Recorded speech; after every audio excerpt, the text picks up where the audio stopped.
President Trump said last night that he and Republican leaders will consider regulating bump stocks. Authorities say the Las Vegas gunman used one of those devices to make semi-automatic rifles shoot like fully automatic weapons.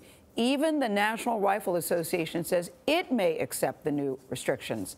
Nancy Cordes is on Capitol Hill with the latest on this story. Nancy, good morning. Most people didn't even know what a bump stock was until the other day. Right, and it's now a bit disorienting to have Democrats, Republicans, the White House, and the NRA all on the same side on a gun issue. The big question now is, what's the best way to restrict these devices? And could politics still get in the way? We'll be looking into that over the next short period of time.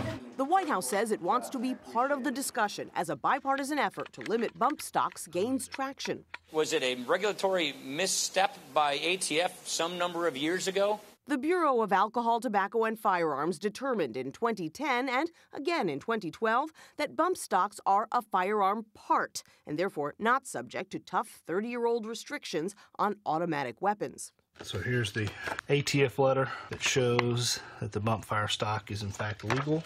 Until this week, bump stocks were available online for as little as $100 on sites like gunbroker.com.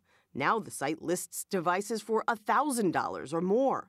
I'm concerned that now you're going to have a massive proliferation, especially with copycat-type people. Congressman Adam Kinzinger and other Republicans sent a letter to the ATF Wednesday urging it to reevaluate these devices.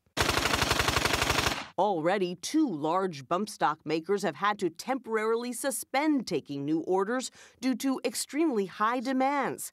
Democrats argue the best way to get rid of the devices is with legislation. There are going to be Republicans who resist this. They're going to say if you give them bump stock, it's going to be a slippery slope.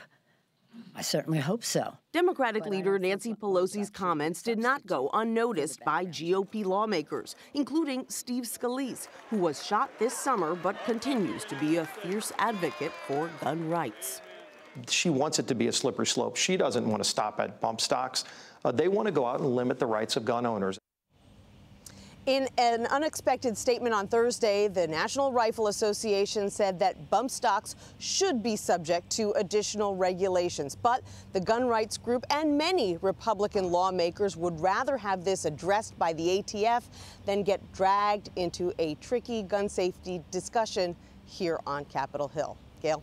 All right. Thank you, Nancy. Sunday on Face the Nation, John Dickerson speaks with NRA Executive Vice President Wayne LaPierre, plus Democratic Senator Dianne Feinstein, who's sponsoring a bill to ban the sale of bump stocks. That's Sunday right here on CBS.